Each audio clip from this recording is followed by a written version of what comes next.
sote tulilinde, tuwajibike, tulimarike, umoja wetu ni nguzo yetu, idumu jumuiya yetu.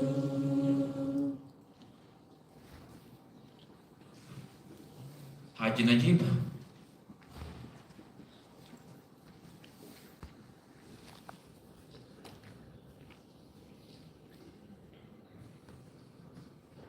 Let's humble ourselves for prayer. The most gracious, the merciful, the omniscience, the omni-health, omni-wise, we thank you for the gift of life. We thank you for having gathered us here for this great cause. We ask for guidance and wisdom. We ask for genuine mercies. Those who Kindly stand up, welcome you. You're most welcome to speak. We have from our mother ministry of education and sports. We expect the Commissioner of Primary Education, Commissioner of Secondary Education, Commissioner of Planning. Possibly will be joining us a little bit later. And then from our sister agencies, from NCDC, if you are here, will you please rise and we warmly welcome you. Thank you for making time to be here with us today. From the Directorate of Education Standards, DES, not yet here, they'll be making their way soon, I'm sure. And then from National Council of Higher Education, I'd like to welcome you if you're already here with us. Then from Uganda Vocational Technical Assessment Board, we also expect a delegation from there as well. From Uganda Health Professionals Assessment Board, yes, we have one there. You're welcome. Then from universities, Makerere University, yes, you're most welcome. From Barara University of Science and Technology, you're most welcome, ladies and gentlemen. From Chambogo University, our neighbors here, you're most welcome. From Islamic University in Uganda, IU Mbale, yes, most welcome. From Muni University, Muni, yes, all the way from West Nile, most welcome. From Dositema University, most welcome, gentlemen. From Uganda Christian University, you see you? Yes, we're glad you are here with us. From Kampala International University, not yet here. From Clark International University, Clark International University, yes, we are glad you are here with us this morning. From Uganda Management Institute, UMI, they'll be making their way in soon. And then finally, from UNEP Secretariat, please rise. Staff of UNEP, officers and men, you're most welcome. Ladies and gentlemen, Media. Yes, we have our brothers and sisters, gallant sons, soldiers of this country. From the media houses we have here, CISPAC and TV and BS, and then we have UNEP's own publication, public relations office. Please rise, so you can wave. You're already up anyway. You're already at it. We are glad you are here with us. to share the proceedings of the day with the public out there. Most welcome, ladies and gentlemen. We are here for the 15th Annual Research Conference, and I would like to make special mention of the team from the Directorate of Research and Development at UNEP. Please rise, because we are here because of the work you put in. Ladies and gentlemen, from the team from research, kindly stand up. These are the brains behind the work that brings us here today. And special mention, I'll ask Senior Research Officer Ruth Ndagire to please rise. Keep standing. Senior Research Officer Thomas Kagolo, please rise. Senior Examinations Officer Mary Kwaka Kajo, please keep standing for a reason. I would like us to, in a special way and big way, give it up to these ladies and gentlemen, because the work they put in is the reason we are meeting here today. They are the presenters. You are most welcome, and we are glad that you'll be delivering to us what you've been doing. Ladies and gentlemen, time is now for me to invite the chair of the first session. The first session will be more about inaugural ceremonies, where we'll be having remarks from the convener, the coordinator of the day's conference, the manager NAPE, Madam Joyce Bar, on behalf of the Director of Research, Dr. Tony Muzare. And then we'll be receiving remarks from the Executive Director, UNEP, and they will be listening to receiving remarks from the Chairperson, UNEP, Professor Celestino Opua, who is here with us. Ladies and gentlemen, may I now invite the chair of our first session, Mr. Matthias Miti, the Principal Research Officer, Consultancies at UNEP Secretariat. Please step forward and take your seat and manage us through the first session of the day. You're most welcome.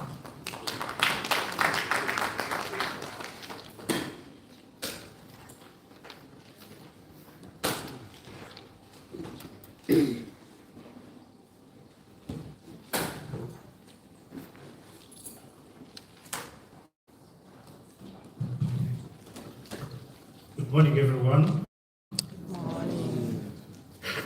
It's my great pleasure to welcome all of you to the 15th Annual Research Conference organized by Uganda National Examinations Board. We are honored to have all of you here, and we look forward for a productive and an engaging session. Looking at the program, we shall, for the first session, we shall have the opening remarks by the conference convener. That will be followed by the remarks, the opening remarks by the executive director. And thereafter, we shall have the chairperson of the board, and finally, the chief guest of the 15th Annual Research Conference. Ladies and gentlemen, permit me, as per the program, to invite the convener of this conference, and that is Madame Joyce Ebal, who will be standing in for the Director, Research and Development. Please, you're welcome on the stage.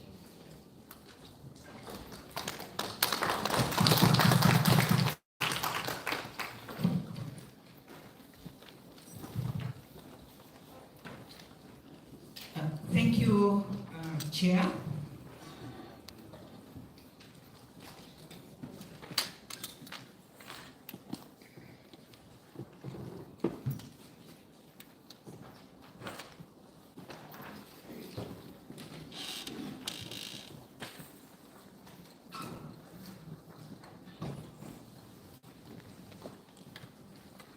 our chief guests, members of the board present, the executive director, UNEP, directors, commissioners from Ministry of Education and Sports,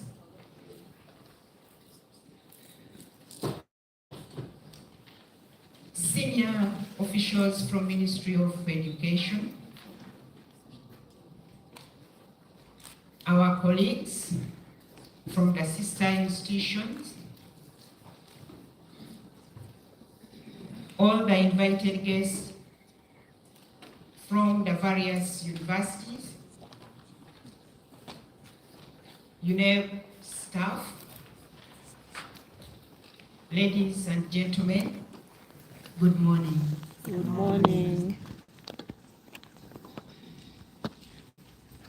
On behalf of the members of the Directorate of Research and Development, and on my own behalf, I would like to take this opportunity to welcome all of you to our 15th annual research conference.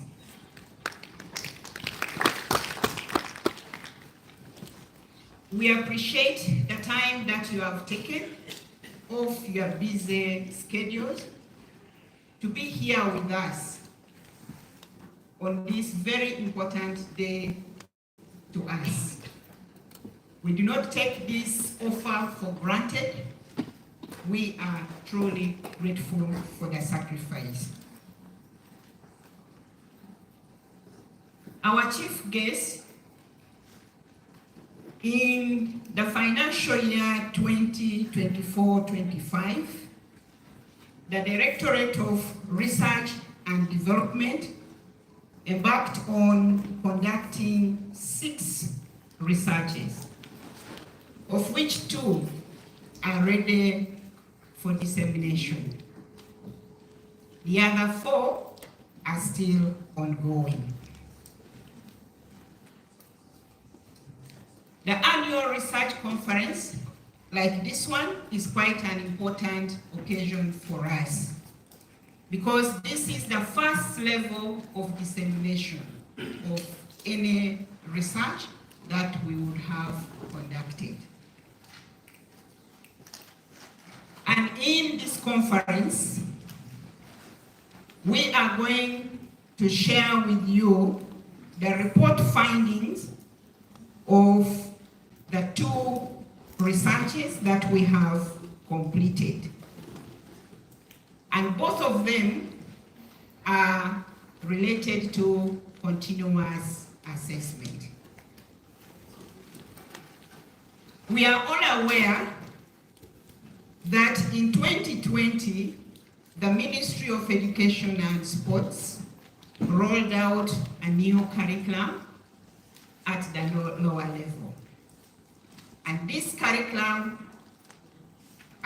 in this curriculum, continuous assessment was made a compulsory component of all the assessment in all the subjects. The curriculum has been on for 4 years. This is now the 5th year. I think it is Directorate. They have done an immense job. 6 research projects completed, and 2 are being disseminated today. She noted that this one is our first level of dissemination of research findings, and the CA, most of all the 2 presentations will be on continuous assessment, which has been made compulsory for all the subjects, given the fact that we changed from the content-based to the competence-based assessment format. At this juncture, ladies and gentlemen, as you are aware, we have the program. The next person is the Executive Director. And to formally open the workshop and share a few words with us. It is my pleasure to invite our esteemed Executive Director, Mr. Nations Board, Professor Celestino Boa, all of the distinguished board members here present, and all the distinguished participants who have been invited for this event in your respective capacities as you were introduced, all of you ladies and gentlemen. Let me, on behalf of the Executive Director, welcome you to UNEP. You are all most welcome. My name is Ngobi Sebastian. Substantively, I am the Director, Human Resource and Administration. For today, I am standing in for the Executive Director, Mr. Dan Nokurachi-Odom, who had a very crucial engagement at his home place, which engagement had been planned way back, and he could not manage to miss it because it was so critical. He asked me to stand in for him and asked me to deliver his apologies for his not being available physically at this event, because this is a critical event where he wouldn't have missed if it were not for that very critical reason why he had to be away. So apologies from Mr. Dan Odom. Ladies and gentlemen, this is a very critical event in our activity calendar. You have been told it is an annual event, yes. And it is one of those events when we showcase what has been going on as far as our research arm of this institution is concerned. In fact, it is a form of accountability to the general public, because one of the mandates we have as a board is to conduct educational research. And this is done by our research arm of the board. So annually, these conferences are organized. And normally, they are organized around critical issues which are impacting heavily on our education sector. This time around, it is organized around continuous assessment. You all know, because the majority of you are educationists, that there has been a shift in paradigm as far as our education system is concerned. And this shift in paradigm emphasizes continuous assessment. But this is something new which must be understood. And we believe that we must spearhead the crusade to make it really understood by the public, so that we get the full value out of this change in the education system. This event is very helpful to policymakers, because what comes out of this event is information that policymakers in our mother ministry particularly would be very interested in, because it brings information from the field as far as our education system is concerned. And it brings the most recent developments. So policymakers pick a lot of interest. And I believe that most of the people, the stakeholders who would utilize the findings of this research are here present, and they will vigorously follow up whatever comes up, but not only just follow up, but actually actively participate in the dialogue which will follow. We have been told that this one, that we expect people to critique Yes, to a large extent, this is an academic exercise, which will be translated into policy. But before that happens, it should be properly critiqued. And the choice of the participants here is that of the caliber of people who have the competency to critique and add value to these presentations.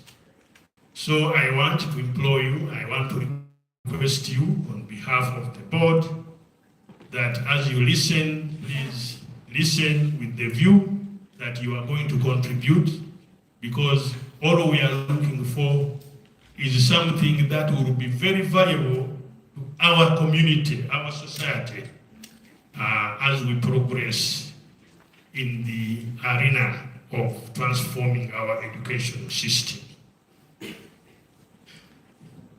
Ladies and gentlemen, the topics I want to emphasize mirror this paradigm shift I talked about, and the success of that shift depends on how we as educationists come up to fine-tune it, polish it, and present it out there so that it is a product consumable in a manner that adds value. So I would once again wish to welcome all of you. The purpose of this event is clearly articulated. Our expectations are also clearly articulated. I believe that you are the audience we are looking for as far as this event is concerned.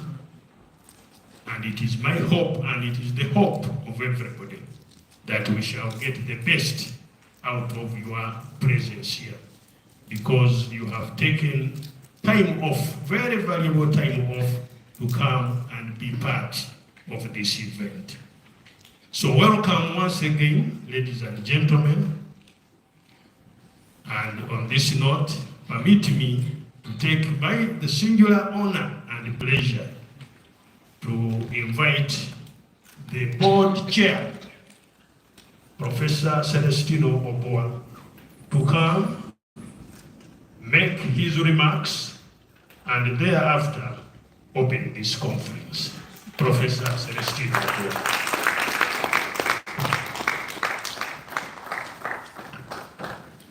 Through meaningful assessment and practices. And before I progress on that line, allow me to digress just a little. I want us to re-examine the word research. Many of us take for granted, oh, I'm going to do research. But if you separate, re is supposed to be a prefix, right? With an hyphen and then search. Then you realize those are two different activities. You questioned things in your mind. You searched, and you did not only search once. Other people have been searching before you. And so when you go back to re-examine, to question the same things that have been searched over and over, you are researching. It is almost impossible for you to be the only one that has ever searched it. Because the strength of what we carry out in research is premised on what other people did before us. And then we are trying to add more information or knowledge to what has already been previously generated. And that's the strength of research. You're adding, you want to aim to add more information to what has already been done by others before us. And I'm particularly glad this morning that we have universities represented here. And what we are doing today should be something that needs to go back. You, universities, need to go back. UNEM is carrying out research on assessment.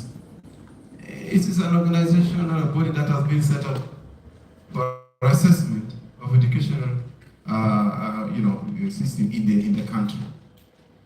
Have we as universities ever researched on our assessment at the university level? We have curricula, and every 4 or 5 years we are revising the curricula. But do we ever go back to find out how are these curricula being assessed? Or we take for granted that the lecturers and the professors, like expired ones like me, know it all. So it's something that all educational institutions should be able to do, carry out, because we all carry out assessments. Go back, search for how we have been doing assessments, and see whether it meets the billing. And therefore, this morning, the Directorate of Research and Development are going to present 2 timely relevant research papers out of the 6 that the director embarked on.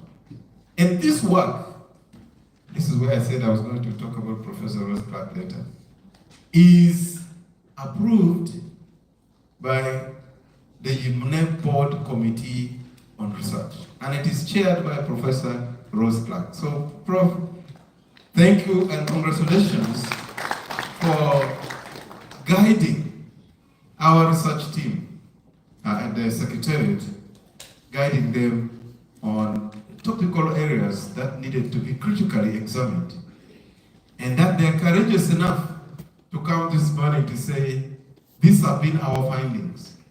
And not only that, that they're expecting you, the participants, to critique what they have done. There are not many people who are willing to do that. I give you a small story. When I first visited some university, and one of the PhD candidates came to my office for some other thing, and I asked, "Oh, you have been a PhD student?" "Yes." "Have you published your work?" The student said, "I'm not going to publish my work because people will steal my ideas."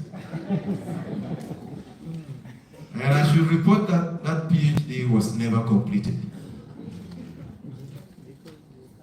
You do research so that people, you need to inform society, because the findings, the data you're generating, needs to be translated into practice by the practitioners. The policymakers need to look at it and see whether they're going to adopt,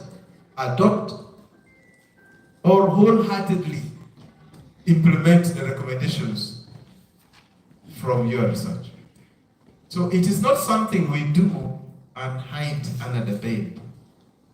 It is something we do and flag it out for everybody to see. So the 2 papers that are going to be presented this morning, one is on management of continuous assessment at the lower secondary level in Uganda. And I can tell you, as the chair, and I'm sure my colleagues in the board, in the board, have been experiencing calls about continuous assessment in this new curriculum. As late as yesterday, I was still being informed by one of the people. I was in some meeting at the Skies Hotel, this hotel around, is it Nakuru or Bukoto? And one of the participants was telling me how they think some teachers are still refusing to carry out continuous assessment. It is engaging on the part of the teachers. So those who believe in the yellow notes, and they go and you write your notes on the blackboard and you tell students to copy, and you have taught. This new curriculum is asking you, the teacher, you need to roll up your sleeves or pull up your socks and get into the pit with the students or the pupils. The second paper is on evaluation of continuous assessment in the teaching learning of integrated production skills, art, craft, at the lower secondary school level in Uganda. And I can tell you again very positively that I have met parents who have complimented the curriculum on how it is transforming their children who have gone through this process. That the children are no longer asking them for pocket money, they are generating their own pocket money through some of the projects that they have done. So that's a big thing. And this particular person has been studying out in those European countries, and he said there is exactly no different from what curriculum, this new curriculum, and what goes on. In fact, he said he transferred his kid from, should I mention the school? Anyway, one of the international to back to the Uganda system because of this new curriculum. Yeah. So these studies do more than just inform. They challenge us to reflect on how continuous assessment is not merely an exercise in grading, but a vital tool in shaping the learning experience.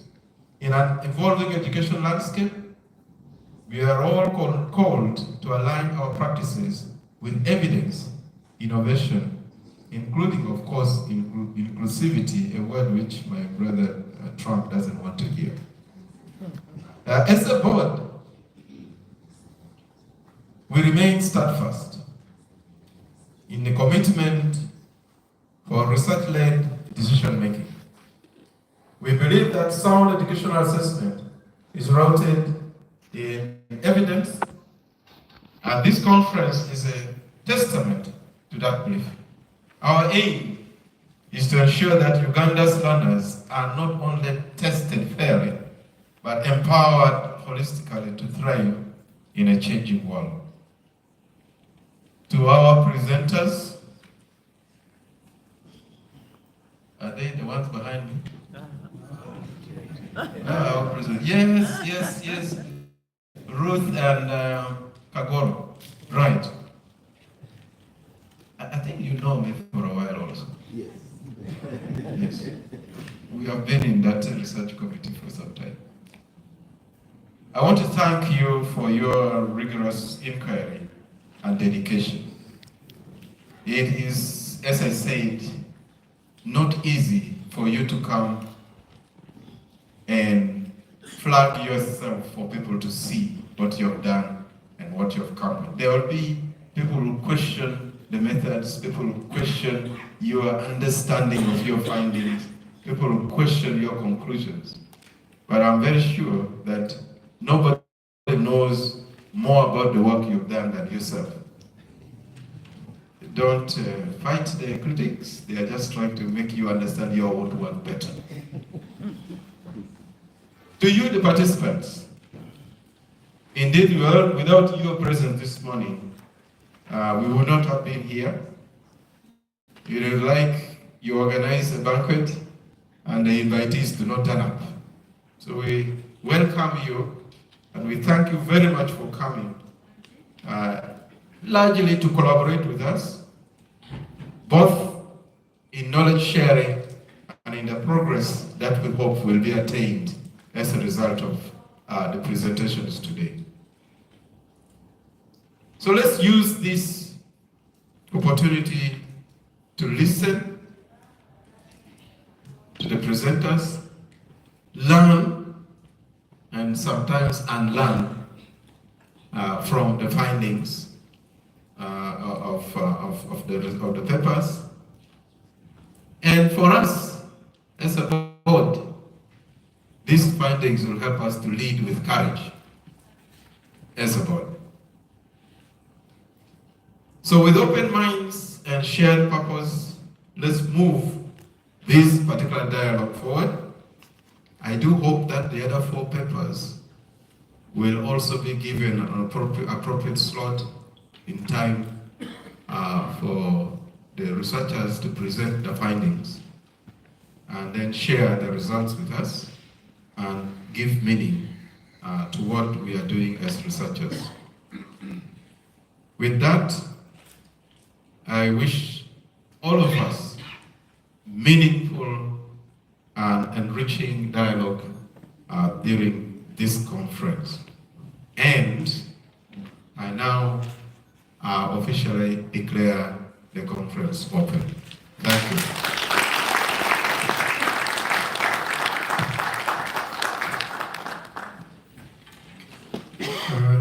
Thank you very much, Professor Celestino, for delivering the opening remarks.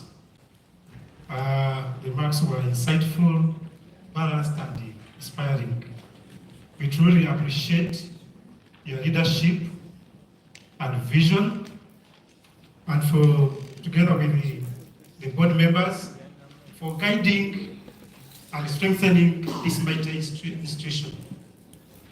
Your words have set a tone for today's 15th annual conference, and we are grateful for your continued support and the commitment.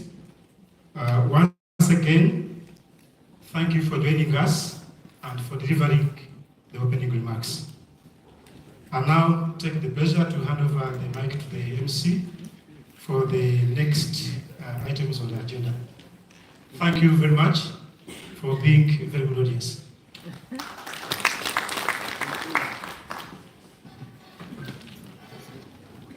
Ladies and gentlemen, thank you. Yes, at this point in time, I had not intended to ask the chair to vacate. I wanted to ask him to take a seat on the other side. He's done it already. And I can see quite obviously, as we head into the business of the day, our boss is there, Aunt Letitia knows where big people sit and how they sit, to have a good view of what is projected on the screen. I request that you relocate as guided for your comfort. Ladies and gentlemen, time check is exactly 10. UNEP, we are known as sticklers for timekeeping.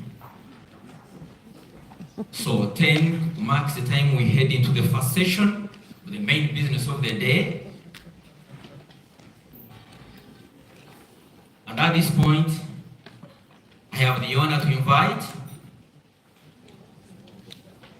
Mr. Senoga Stephen, our Principal Administrative Officer at UNEP Secretariat, who is going to chair this session. Most welcome, sir. I can see the session is given 30 minutes, and we hope he will steer us through and we keep within the time allotted by the organizers. Take it up from there, sir. You're most welcome. Thank you, Masters of Ceremonies, Master of Ceremonies. My name is Senoga Stephen Patrick, as introduced, and I'm privileged to chair this session. I want to thank the appointing authority for having chosen me amongst the many. I hope I'll steer the session and meet the expectations of the audience. Our chair board, Professor Celestino Obon, most welcome, sir. Members of our members of the board, most welcome. And all the other officials in your different capacities, most welcome. Ladies and gentlemen, I want to welcome you to this first session of the 15th Annual Research Conference. And I also want to welcome the presenters for this session. And these are none other than Madam Mary Kajo Waka, a Senior Examinations Officer in Exam Development Department, and Madam Ruth Dagire Senyonyo, the Senior Research Officer in the Directorate of Research Development. They are here to present to us a topic well researched, and it is managed continuous assessment at lower secondary level in Uganda. Lower school level is commonly known as ordinary level. Most welcome, our presenters. Maybe a big round of applause for our presenters. It's not a mean achievement. Thank you.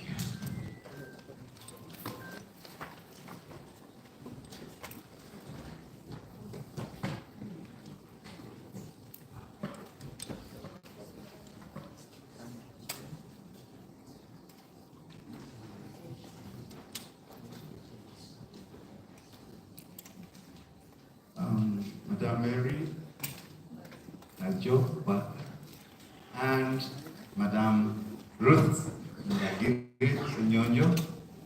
The audience is eagerly waiting, but patiently, for your professional presentation. Welcome.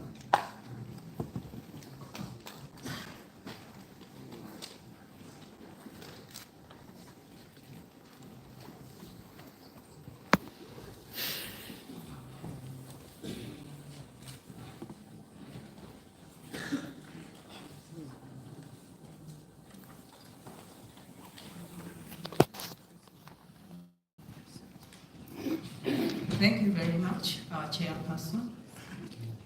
I'm standing on the protocol that has already been observed. Ladies and gentlemen, good morning to you. Good morning.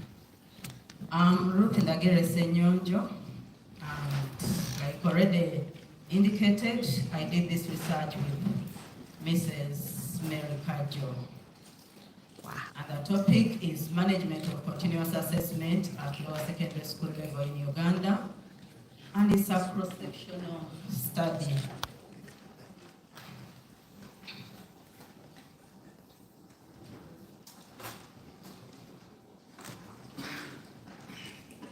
Continuous assessment, ladies and gentlemen, has gained global recognition as a solution to the limitations of the traditional one-time exam, which often fail to reflect students' true performance. And that has been noted by UNESCO. Ladies and gentlemen, for this study, we defined continuous assessment according to the definition of NCDC and UNEP. And according to that definition, continuous assessment is a systematic assessment tool used to evaluate students' progress in the cognitive, psychomotor, and affective domains across all subjects during the 4-year period of the lower secondary education. CA is meant to enable teachers identify and fill gaps in students' cognitive, affective, and psychomotor domains of learning through different approaches and evaluation tools. And it also determines the students' overall achievement over a defined period of study, and ultimately contributes to their final grading.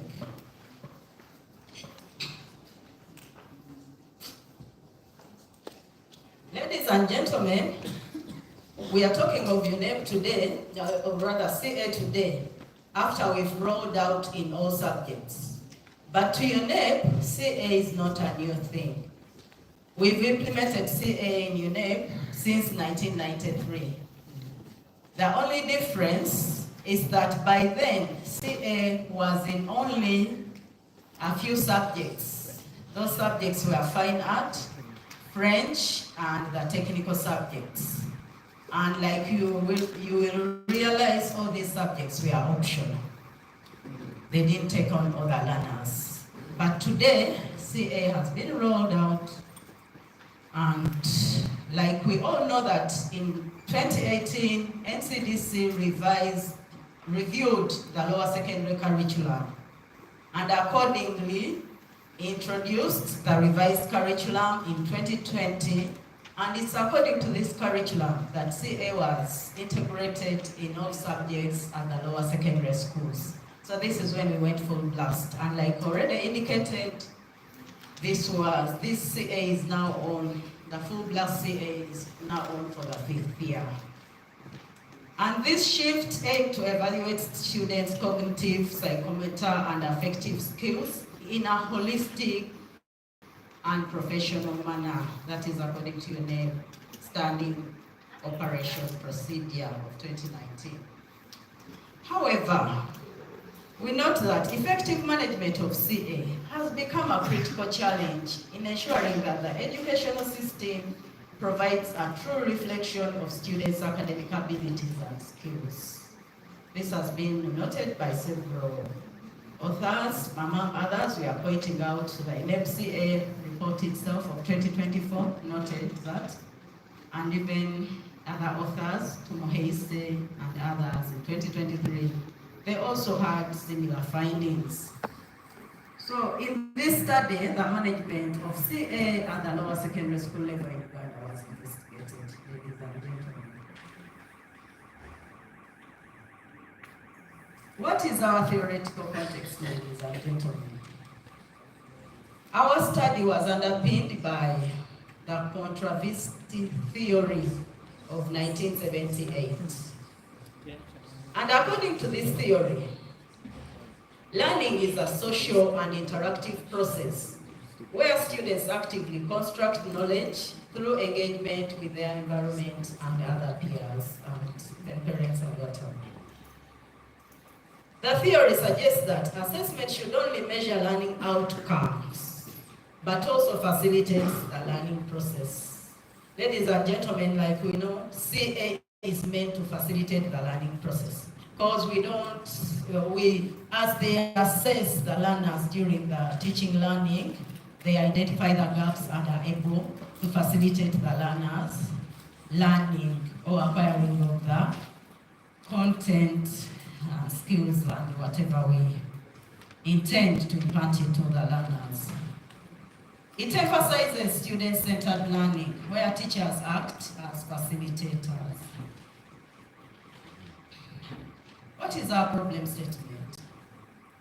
In 2020, CA was integrated in all subjects at the lower secondary school level of education in Uganda. And it accounts for 20% of the final score for senior 4 candidates for grading. And to support this implementation, UNEP developed CA tools and comprehensively trained teachers, district education officers, and head teacher so that they come on board in as far as managing CA is concerned. But despite UNEP's interventions, effective implementation of CA remains suboptimal, as noted by Tumoheise and others in 2023. And also the CA report of 2024 notes that implementation gaps in CA are still evident. These shortcomings raise serious concerns about the efficacy of the current CA reform in Uganda, warranting more scrutiny of the prevailing management of CA in schools. This study, therefore, sought to investigate the management of CA at the lower secondary school level in Uganda. The purpose of this study was to investigate the management of CA at the lower secondary school level in Uganda with the view to making suggestions for its improvement. And our specific objectives included to examine the extent to which planning for CA is done at the lower secondary school level in Uganda. Objective number 2, we wanted to establish how CA is monitored at the lower secondary school level in Uganda. And finally, we also established how student CA scores are reported to stakeholders in Uganda. And it's from those 3 objectives that we developed these 3 research questions. Ladies and gentlemen, this research has given us valuable information and data we hope that this data is going to be very useful to the different education stakeholders.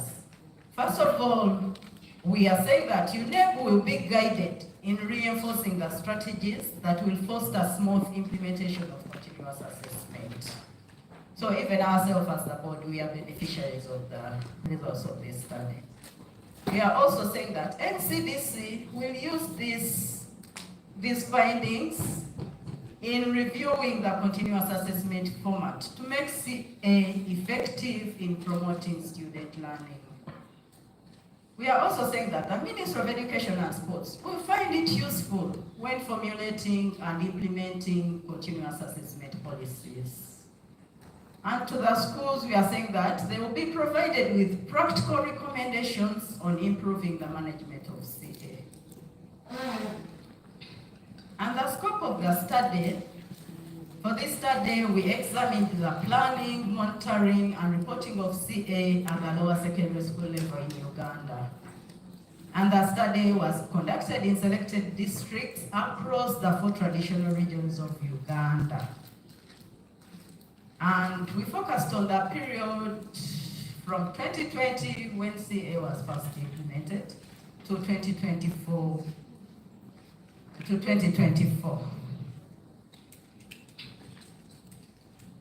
Our literature review shows gaps, or we identified gaps in the management of CA in schools, which gaps included geographical gap to begin with. We found out that most of these studies have been conducted in secondary schools outside Uganda, somewhere in the UK, Canada, Sweden, Brazil, Germany, Italy, and some few in South Africa and Tanzania, but none have been in Uganda. Then, so we did this to fill that gap. Then the levels of education gap, we found out that studies were conducted in higher institutions of learning, like in Ethiopia and primary schools. Then when it comes to the content gap, there were limited studies that had been conducted on management, that is the planning, monitoring, and reporting of CA, in determining students' level of achievement in the cognitive, affective, and psychomotor skills in lower secondary schools. And when it comes to the methodology, some studies we came across either used qualitative or quantitative approaches. For example, Chiong, 2015, who employed a purely quantitative approach. So in this study, we used both quantitative and qualitative approaches. The methodology, ladies and gentlemen, the study adopted the pragmatic research paradigm, which integrates elements of both the positivism and interpretivist to address the research problem comprehensively. And a cross-sectional research design was employed in this study because we had limited time and we had several people from whom to collect data, so we could collect data at a particular time using the cross-sectional study.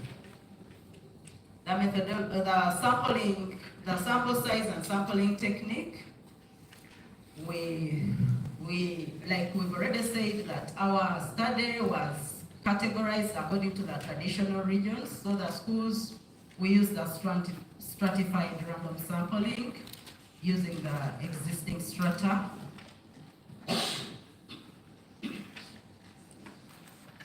Of regions, and we ensured that the schools were proportionate to the number of, the schools selected were proportionate to the number of schools that are represented to the number of secondary schools represented in each of the regions. Then for the students, we use simple random sampling, and the teachers, we stratified them according to the different subjects under the groups of subjects under the lower secondary curriculum. For the head teacher, everybody was there. The head teacher, whichever head teacher of the schools that were selected participated. Then NCDC staff, UNEP and DES, we selected them purposively because we had to go for those people that we believed had the information that we needed, or the data that we needed. For the data collection methods and instruments, we used the survey method. Here was administered to the teachers. Then we also used the interview method, and the interview were applied on the head teachers and the other key informants from DES, UNEP, and NCDC. Discussion, this was for the learners. So, and the document review checklist which was used with the teachers, because we had to check on the self-reported data of the teachers and head teachers. We had to establish the presence of some of those documents and items that we felt were relevant in the conduct of CA, in the planning and implementation of CA. So we had to check on their presence using our document review checklist. When it comes to quality control mechanisms, ladies and gentlemen, the validity and reliability of the instruments were established before we went out for the data collection. As for validity, we used experts in the research directorate to look at the items in our instruments to establish whether they would be fit to collect the type of data that we required for this study. And indeed, when they studied them, after that we computed the content validity index, and we found that it was within the recommended value. So we made some few changes on a few items that were not up to it, and then we were okay with as far as validity is concerned. Then for the reliability, we pre-tested the instruments in some 4 schools that were not part of the final schools where we collected data from. And after that, we used the computer SPS version for computing the alpha values, and they are within the recommended values. Ladies and gentlemen, when you get into data analysis,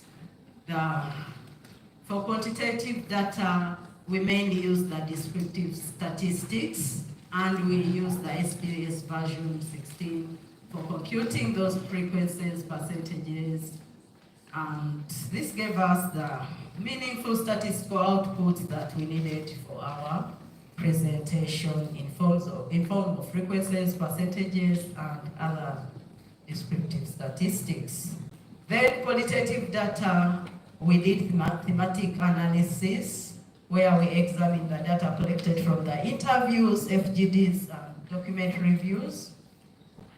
And we through identifying, analyzing, and interpreting patterns within the textual data. Ladies and gentlemen, we did observe the ethical issues, and what we did was to obtain an introduction letter from UNEP, which we presented to our respondents for permission to collect data from them. And even at school level, we still sought permission from the head teachers and teachers to allow us to collect their data. And the key informants from DES, NCDC, and UNEP were also requested for their permission to allow us to collect data from them.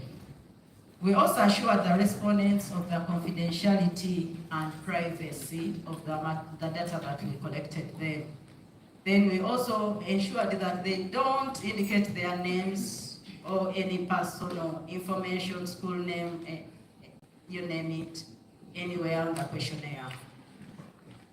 And we requested the respondents to fill their questionnaires independently and freely. Then the data collected was kept confidentially, you can say in a secure, lockable place for 2 years and will be shredded thereafter.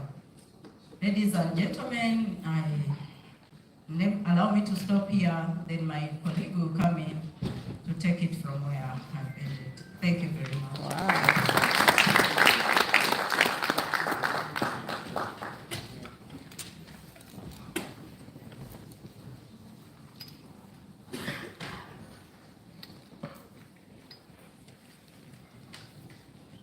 Thank you very much, my colleague, Ruth.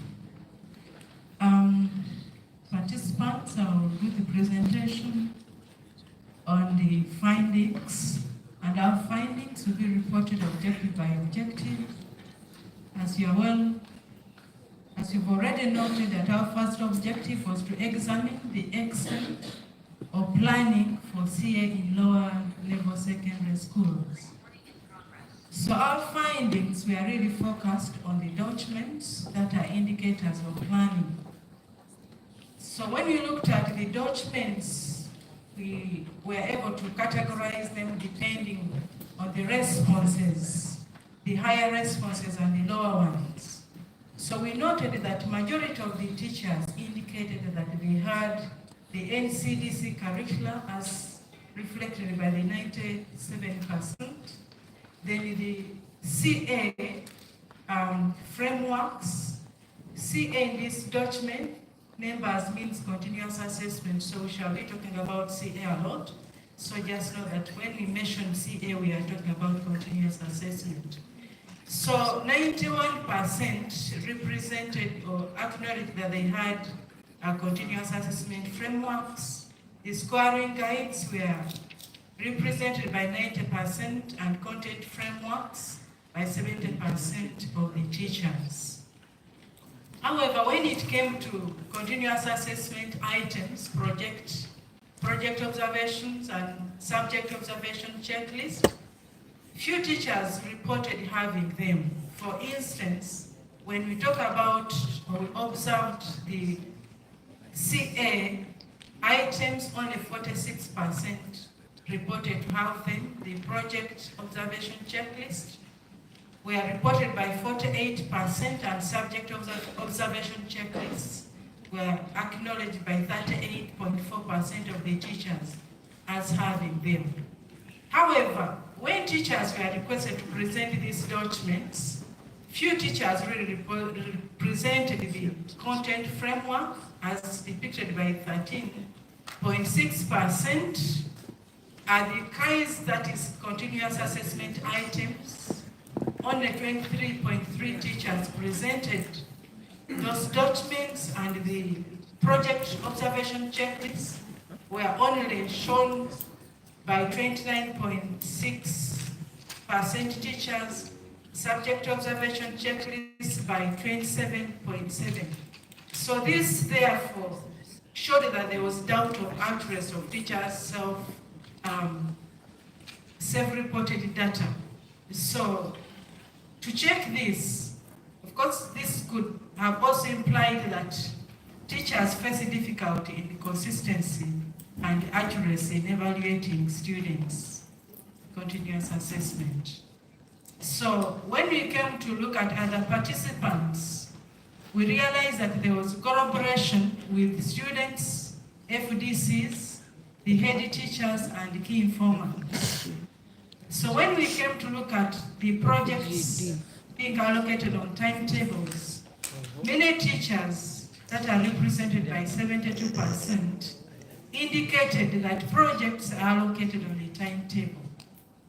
However, some head teachers and students reported that although these projects are allocated, some teachers do not follow the plans or the schedules as per the timetable.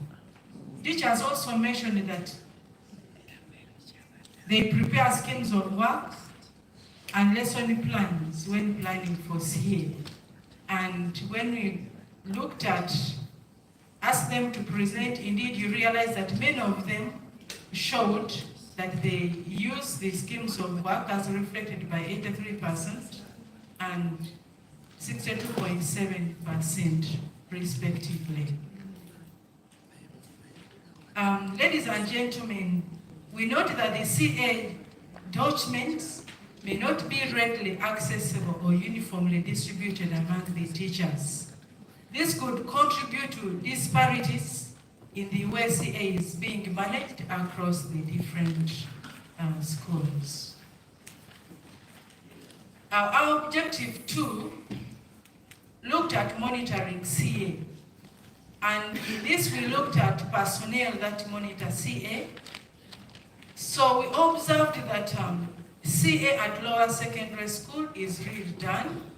However, we saw that it is regularly done by directors of studies that were reflected by 21.8%, heads of department, 16.5%, deputy head teachers by 16.1%, and 13.2% reflected the head teachers as the ones doing the monitoring of CA. The monitors were mainly from within the schools, as majority of the participants had never seen external monitors from UNEP, from DES, and also from UNEP. So from the document checklist, although 52.4% of the teachers presented supervision reports, these were mainly internal reports from school administrators. We also wanted to know what exactly is supervised or checked for during monitoring.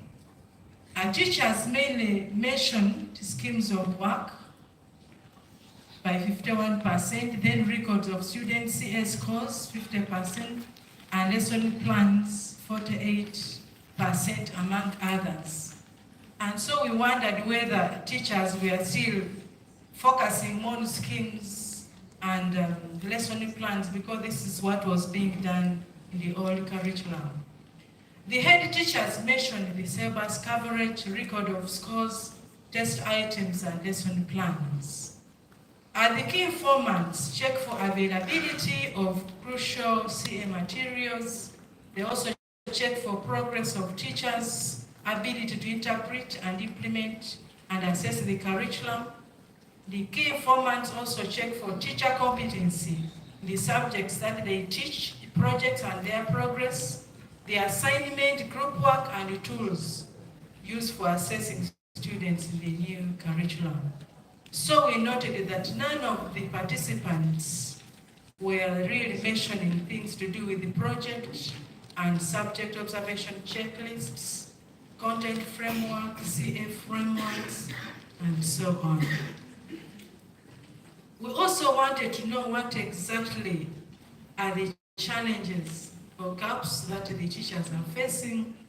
And so the participants, that is the teachers, the head teachers, and our key informants, viewed most of the outstanding challenges of CA or that teachers encounter as lack of the necessary CA materials, teachers' negative attitude and failure to embrace the new curriculum.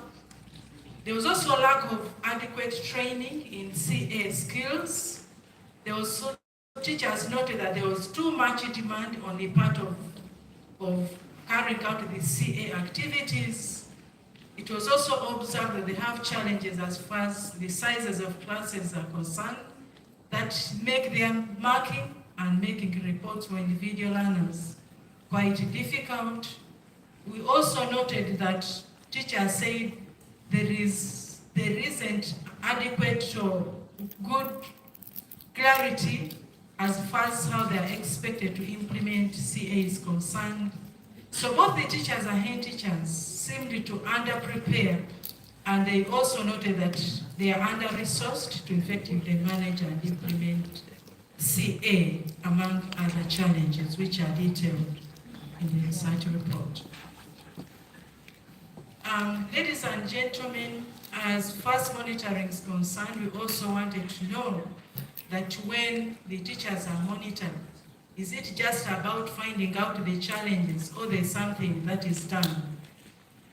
We noted that majority of the teachers, as reflected by 53%, said they received support during and after monitoring of CA.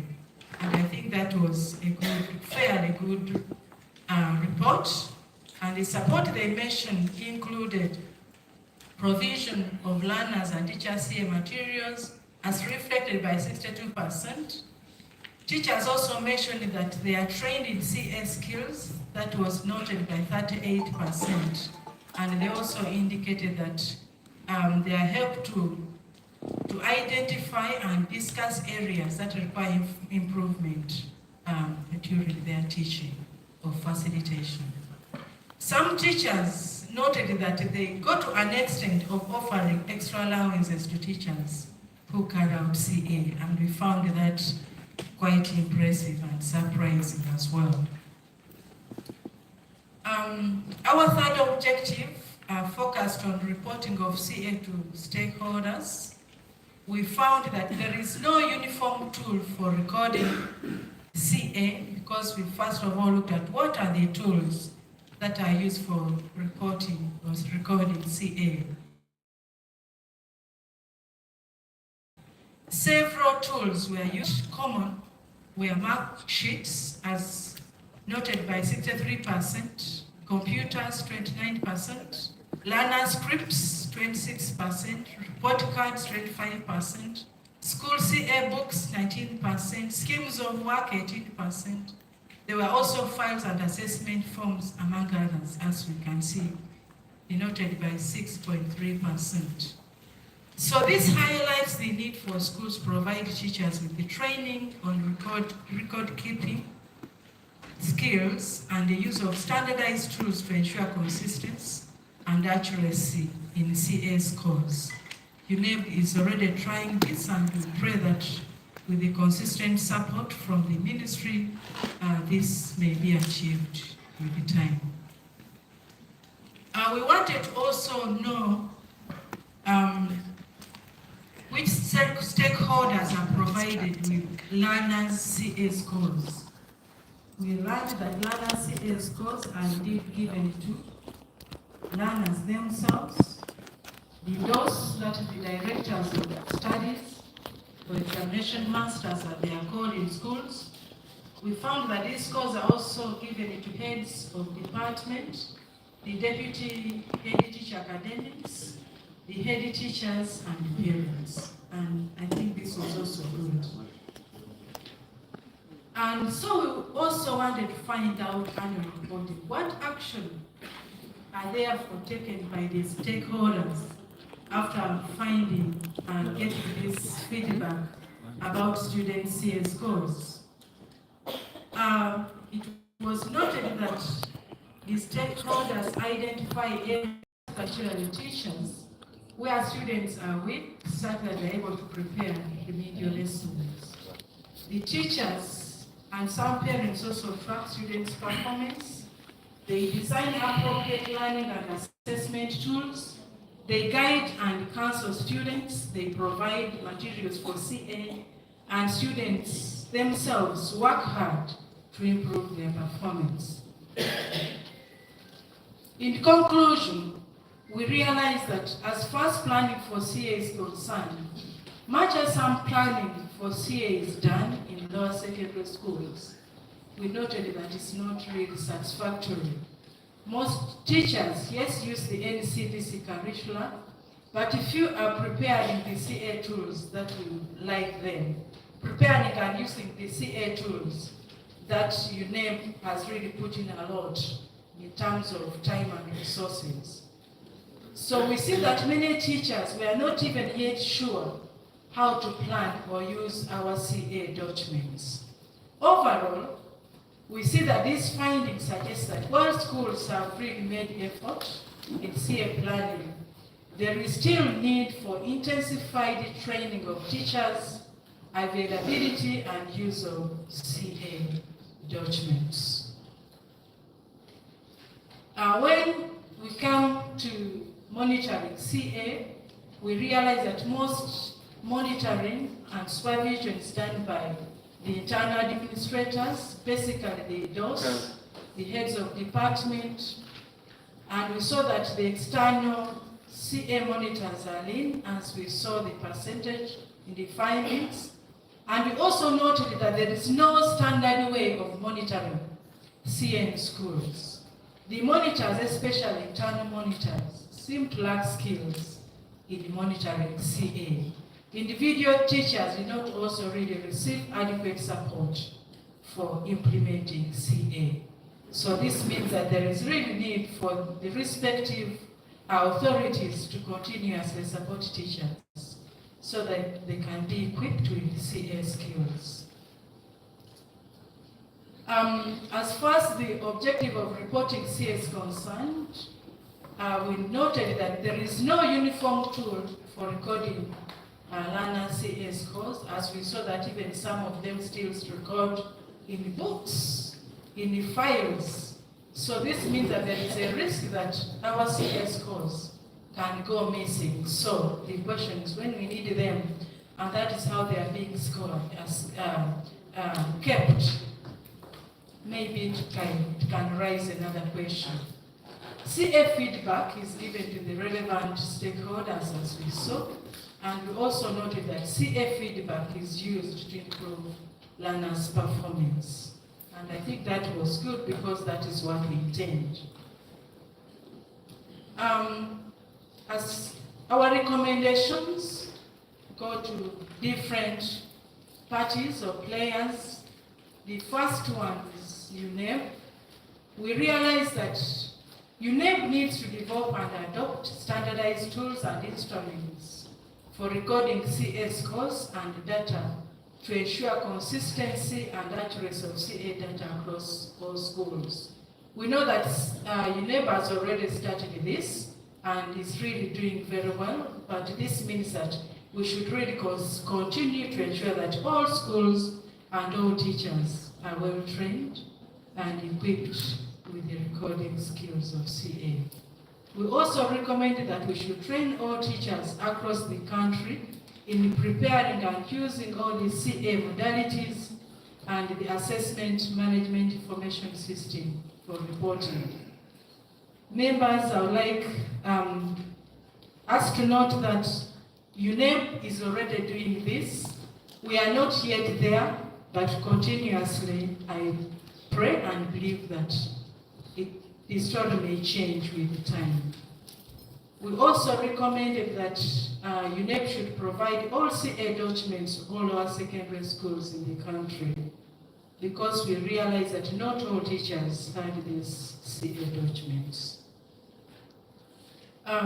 We recommended to the Ministry and Sports that the budget envelope allowing, we really need to allocate more funds to schools for purchase of CA resources. We also need to develop and disseminate CA policies and guidelines to schools so that they are standardized. We also need to provide funds for capacity building programs in CA planning, monitoring and reporting. And I think we are seeing that UNEP, particularly the CA section, is really doing this. And so for them to continue and be able to cover all schools, there is need for the ministry to continuously boost the CA section. As far as schools are concerned, we recommend that the school should give priority to CA planning, because planning is key to the success of everything. We also need to train the teachers and also the head teachers in monitoring CA so that they do not only focus on what they were looking for in the old curriculum, but should be able to focus on what the competency-based curriculum and assessment expects. I will also recommend that the school should provide the necessary CA materials and resources and support and encourage teaching training in CA schools. I want to thank you so much for your audience, for good understanding.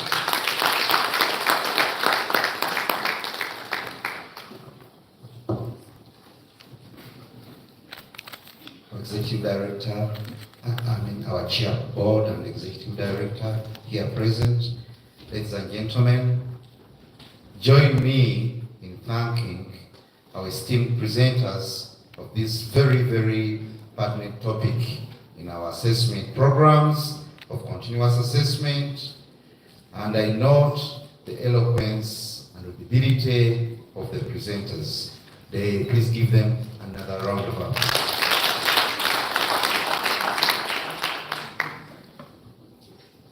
I also want to recognize the presence of our discussants who are going to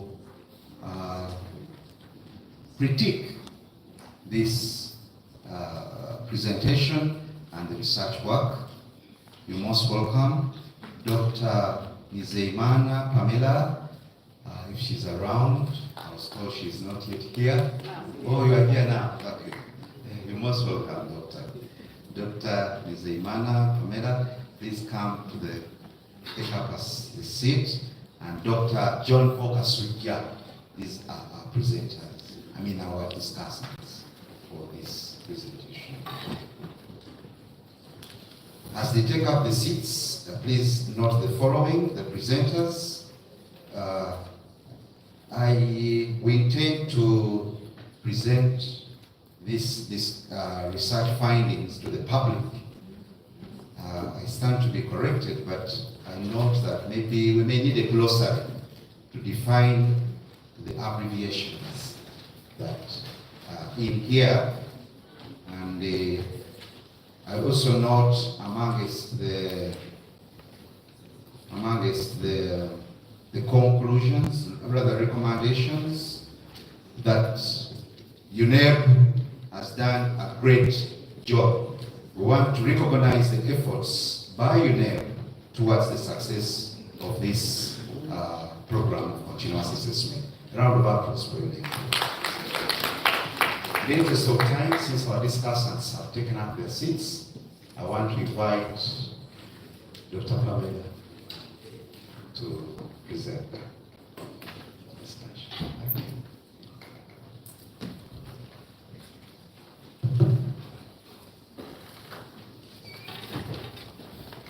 Thank you very much, Chairperson. I will take the protocol as it was mentioned. Ladies and gentlemen, good morning. I'm Dr. Pamela Nizeimana. I work as a manager, research and consultancy at the National Curriculum Development Center. I'm happy to be here, and I would want to thank UNEP management for selecting me to go through this document, which I feel that the people who have done it have done a great job.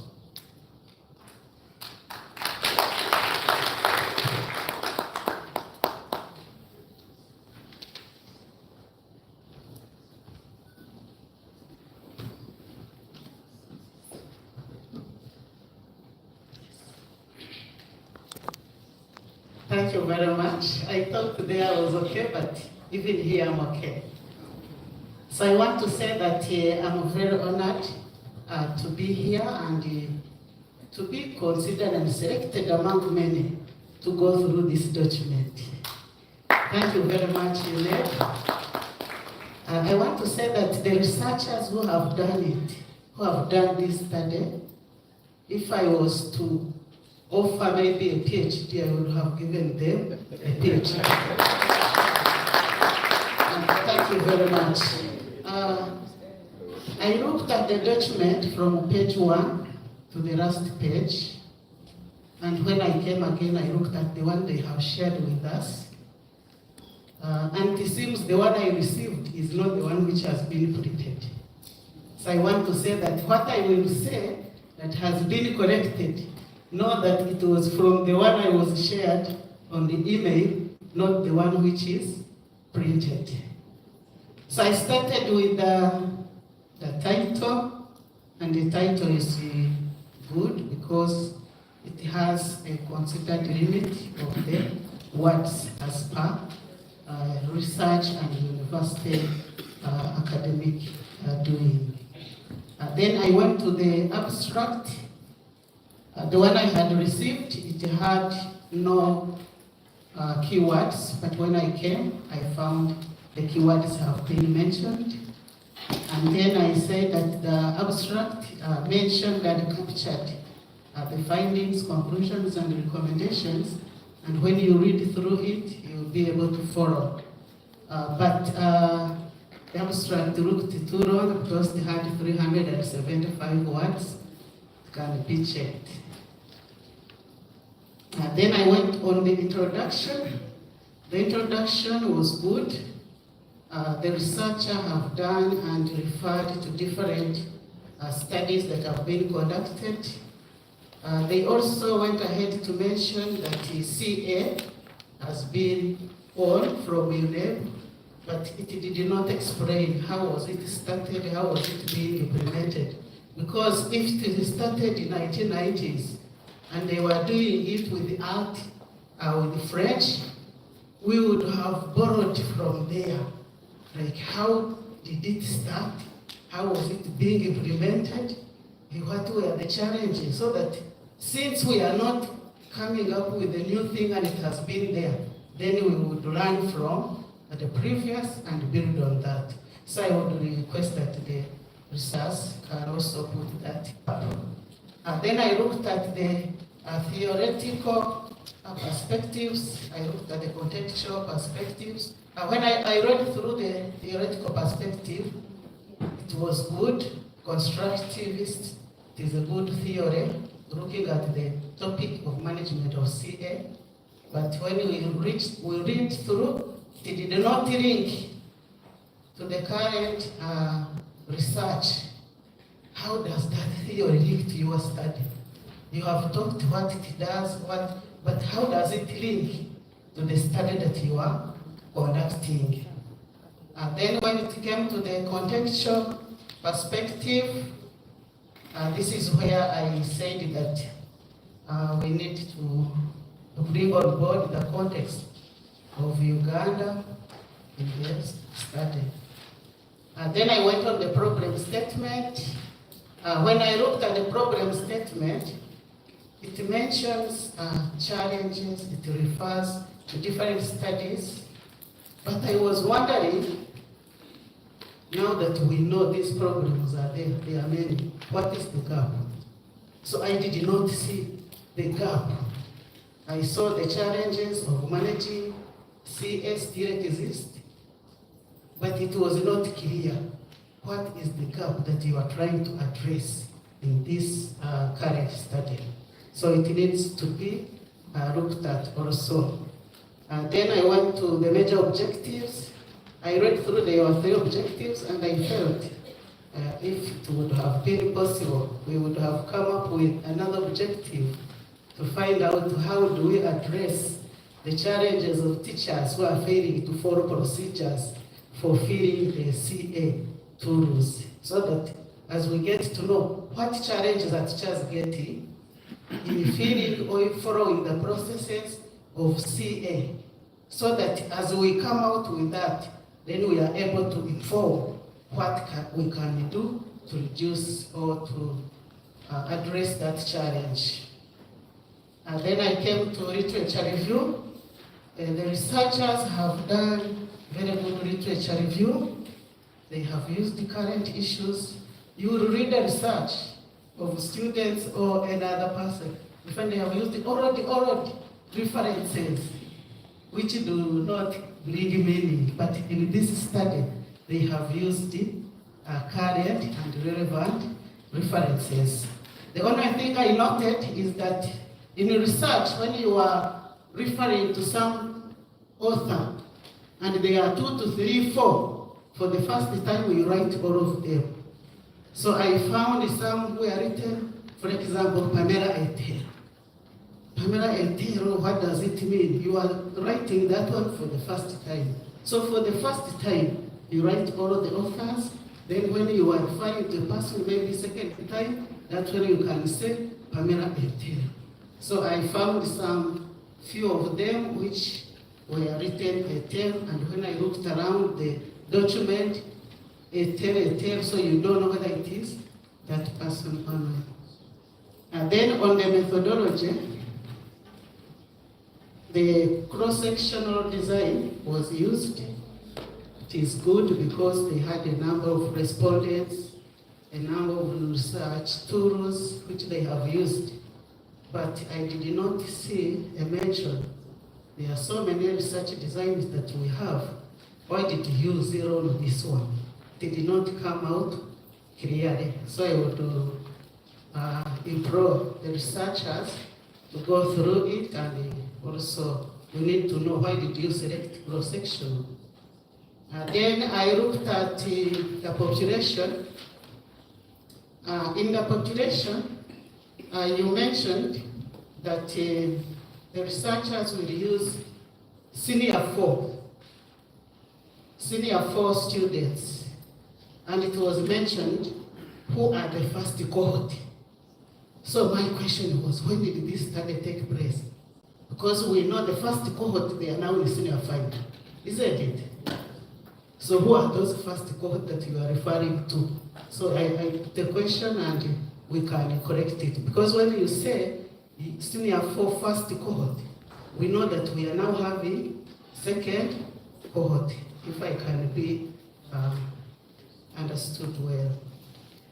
Then on the findings were presented well.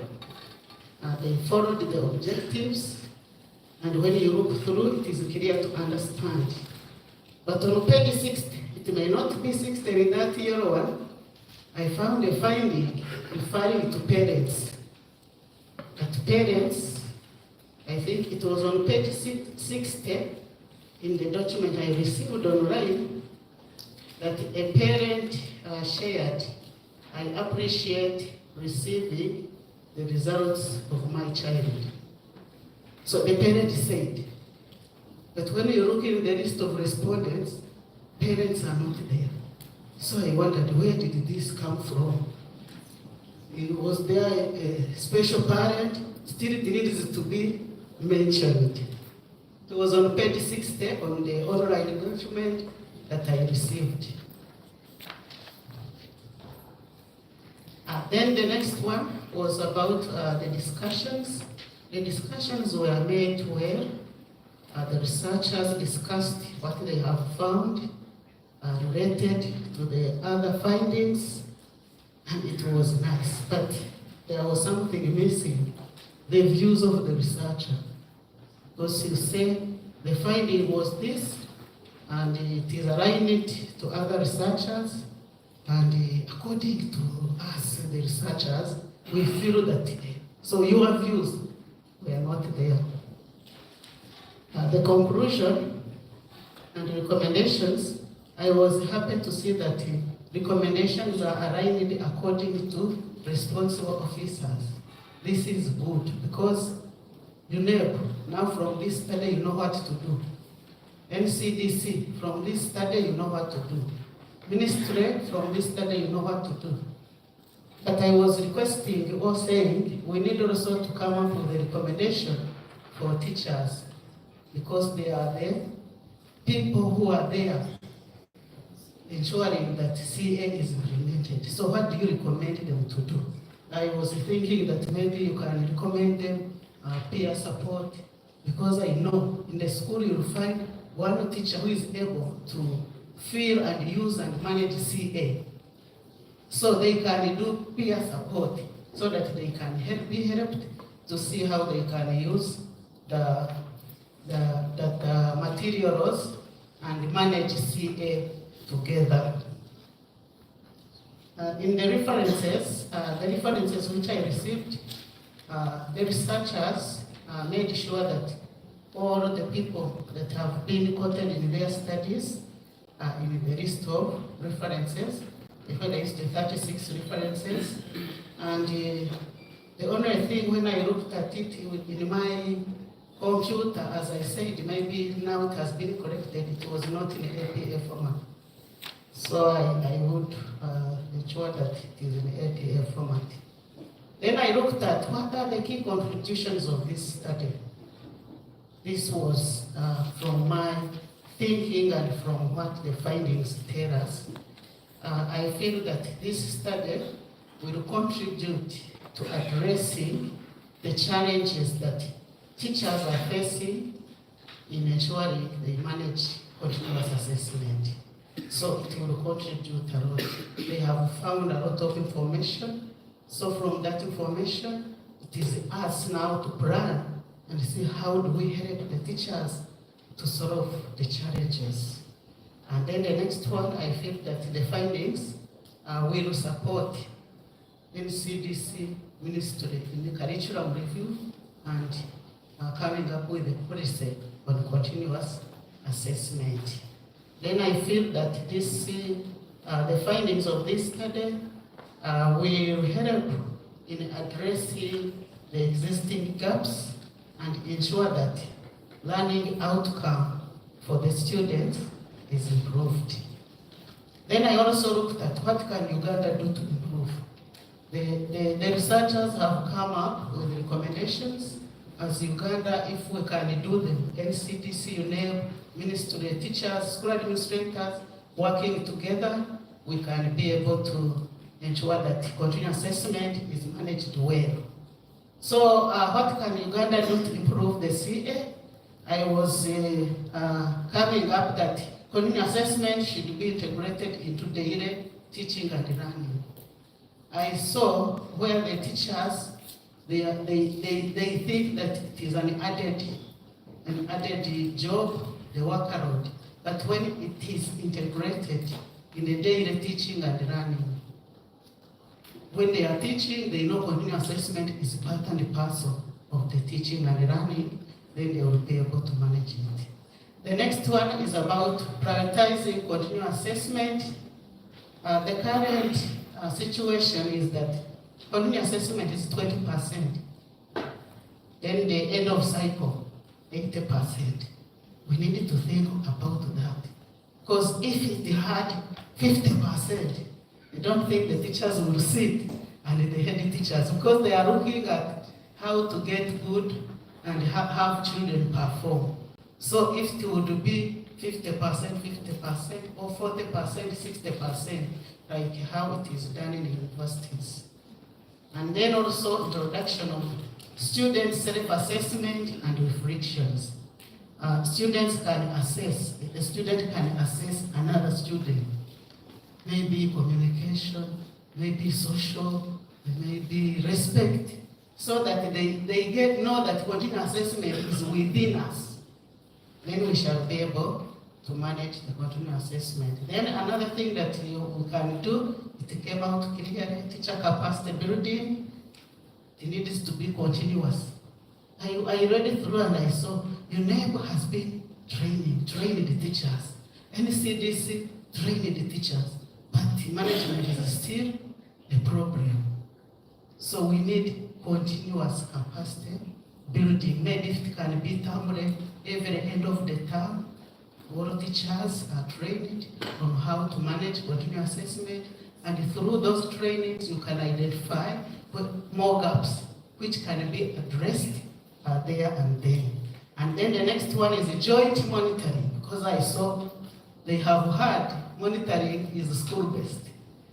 NCDC has not monitored, UNEP has not monitored, Ministry of Education has not monitored. We have monitored, but not as it is done at the school level.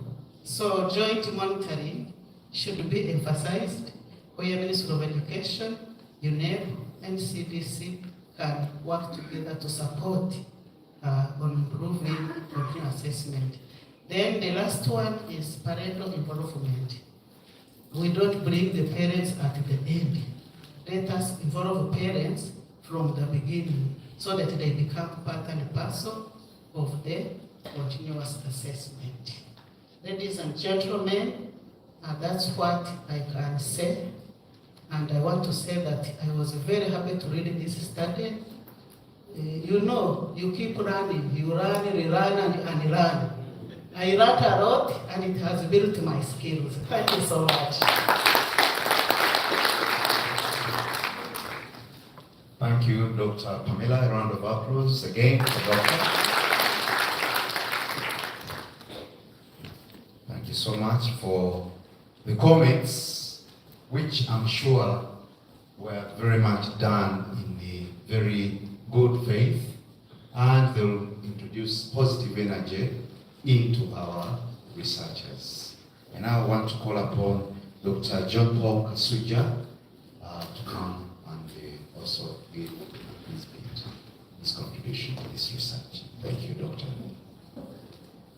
Why not welcome Dr. John? Thank you. I'm John Pokasuja.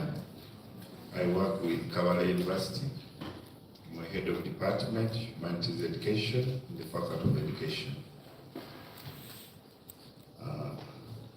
Many of you and others know me as a political analyst, but I'm an educationist. Analysis is part of educating people. With due respect, protocol observed,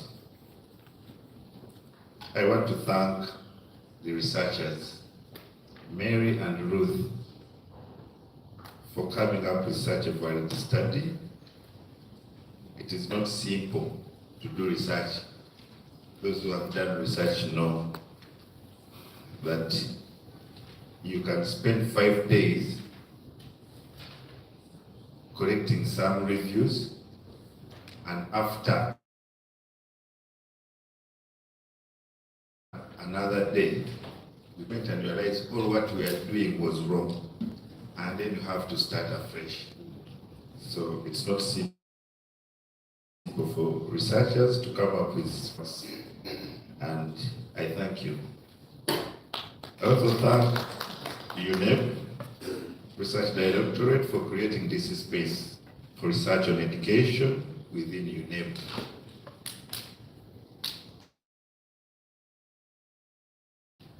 In addition, I thank the, and that is the government of Uganda, through the administration down to UNEP, for availing them with such financial blessings to conduct research within this department. The overview of this study, the gist of it was to investigate the management of continuous assessment in Uganda, putting the focus on lower secondary schools. The study clearly illustrates the evolution of assessment of Uganda's education system. It mirrors an assessment account on how the complex assessment have shaped and reshaped Uganda's education system. And that is a credit, because before you discover something, you need to explain or examine what is already existing. The study begins with a global perspective, regional and national perspective with theorizations. But we shall look at that later when we are looking at critique.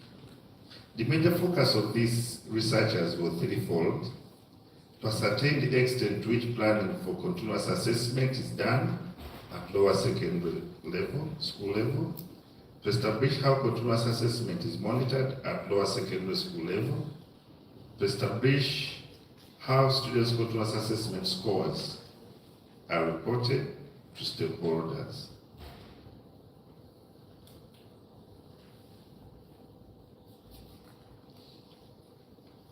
The theoretical review focused on constructivist theory of Vigot 1978, which stressed that knowledge is constructed between the teacher and the students, and therefore assessment must account both. The literature reviewed was recent, within a range of 10 years, although there were some sources cited beyond, but these were outliers for this study.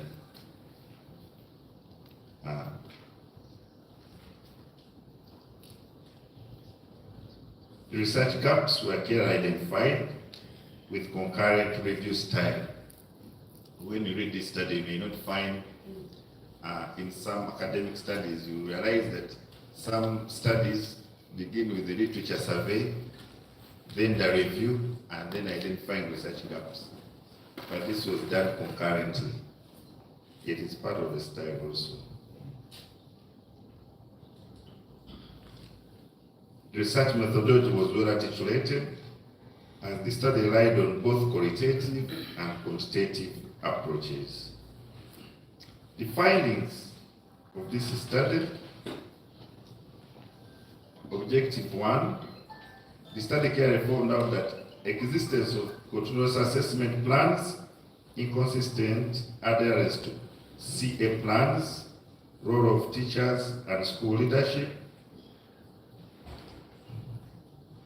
need for teacher accountability, presence of continuous assessment timetables in the lower secondary schools, presence of continuous assessment frameworks in the lower secondary schools, preparing of scoring guides for continuous assessment activities, among others, were, although were effectively done, but they were still lacking.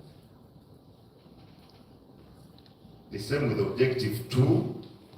Largely, the study discovered challenges on the availability and accessibility of policy documents and guidelines on CA, personnel that monitor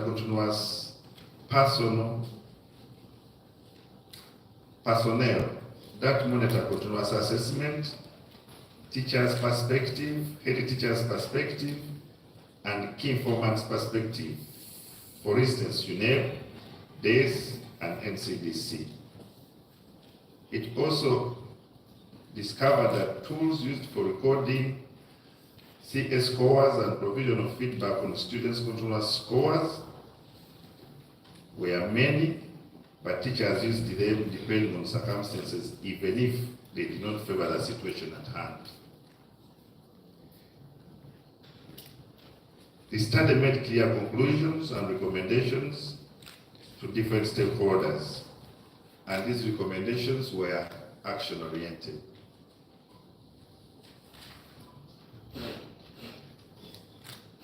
When I was reading about other studies, the study had similar findings. That does not mean the study copy. There is a difference between similar and the same. So that we should not say that this is study copy. No, they are similar, but they are not the same.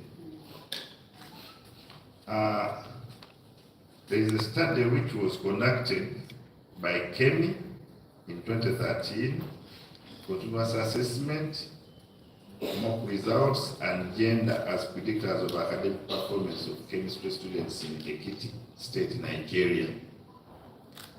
Then there is Rita Nasamba, President Uhura, their study was done in 2022, which is continuous assessment and people academic performance at primary living examination in government-aided schools in Mukono. Then Nicholas Charlton and Richard, 2024, they did a study on a conceptual model for program-level assessment. You find them in Journal of Higher Education Research and Development. And then the same author did a study on enablers and barriers to program-level assessment planning. So these studies had similar findings with the concurrent studies. Despite of all that good work which was done, the study has some gray hair, which you need to comb. When I talk about gray hair, Professor starts smiling. The topic of the study,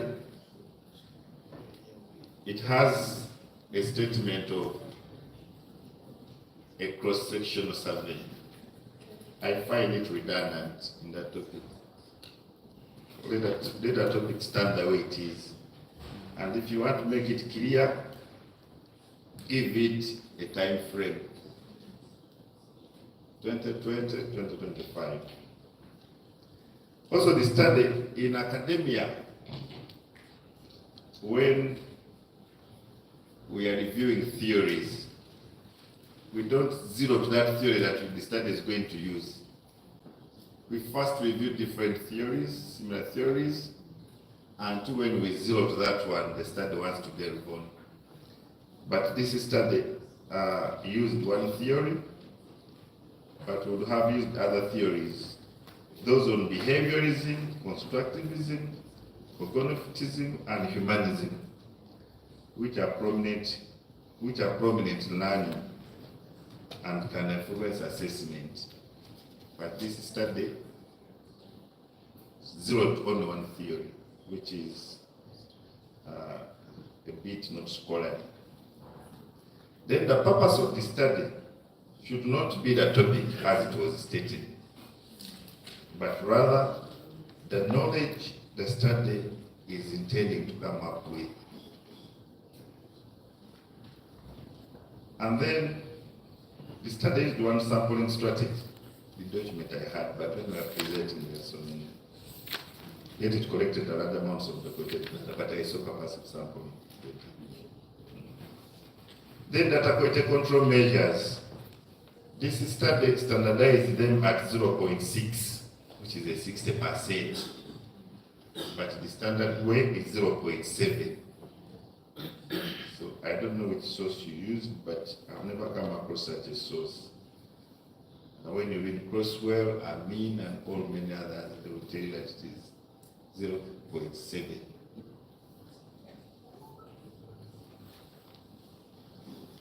Then the supplementation should be, by that time that one we can leave it.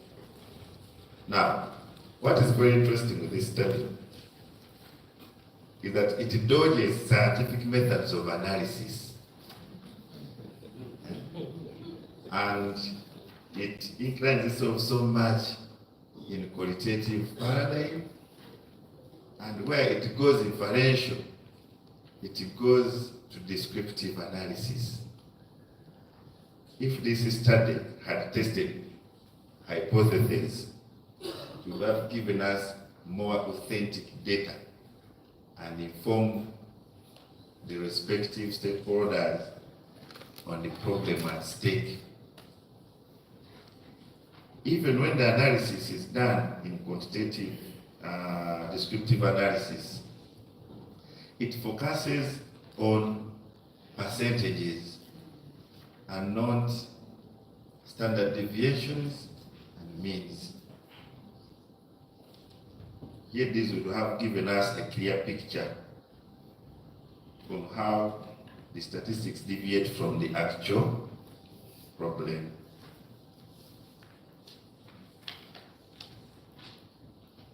In this situation, we realize that when you look at the findings themselves, as reported here and in the work, you realize that the study has data presentation, it has analysis, but it lacks interpretation.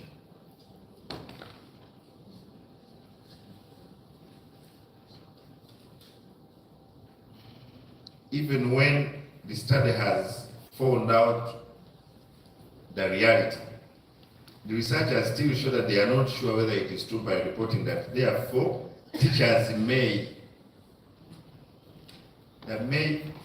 in data analysis means we are not sure yet. We have analyzed data and now we are making informed decisions and conclusions. That is so much an objective one. So in the actual sense, there is need to strengthen the analysis of the study. If we look at percentages and after presenting percentages, what do they mean in the context of our study? That is very key. But it's a very big problem to many studies. We present data, we analyze it, but we don't interpret it. Then, the conclusions are good, but they still appear as recommendations. So we need to make conclusions based on our study findings as per the objective.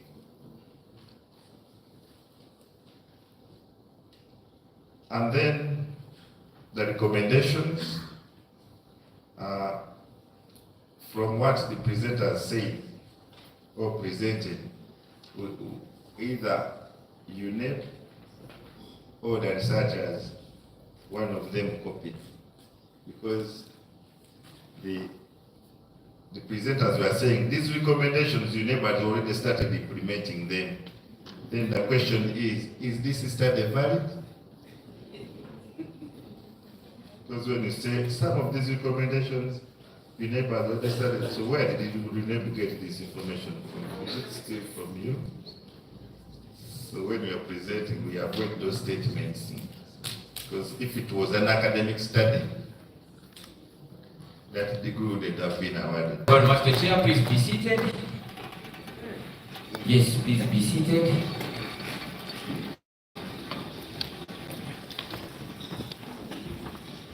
Ladies and gentlemen, welcome back from that first session. Now we are heading into a break for tea. The next session will be, it is more practical. It will be handled out of this place. Let the Irene, my sister, please stand up. Now the next session, which is more practical, to be dealt with in different locations than this, will be very well managed by that lady, appropriately dressed yellow. We just imagine out of the primaries. the drama notwithstanding. So, ladies and gentlemen, we'll be going for a tea break. Down the parking lot. We use the stairs down the parking lot. When we get there, Lady Irene will stand by to guide us where to sit and where the starting points will be. Now, before we go out there, let me make following. Let's take note of the following. Number one, I would like to remind us that in case you never registered when you walked in, please, we need it on record that you were here with us today. So kindly, as you head out for your break, pass by the cover seating arrangement. This side is a lot more populated, and we have spaced far and wide and left some seats at the front, even this side. So let's balance the boat, so to speak, when we get back, so that we first fill the front seats. I'm alerted that the arrangement is not looking good for the cameras, where we have vacant seats at the front and then we are so much at the back. So let's do that when we get back from the break. Thank you. Number three, as we head down there, before we partake of our tea and whatever is down there for us, waiting for us, the PPRO has arranged for a photo. We are taking a group photo down, I believe, Mama? Here. Yes. Here. The front of the building? Here. Here, okay. So before we head out, let's first gather here. She will guide us, and then those shots are taken, and then right after that, we head out and go for a tour.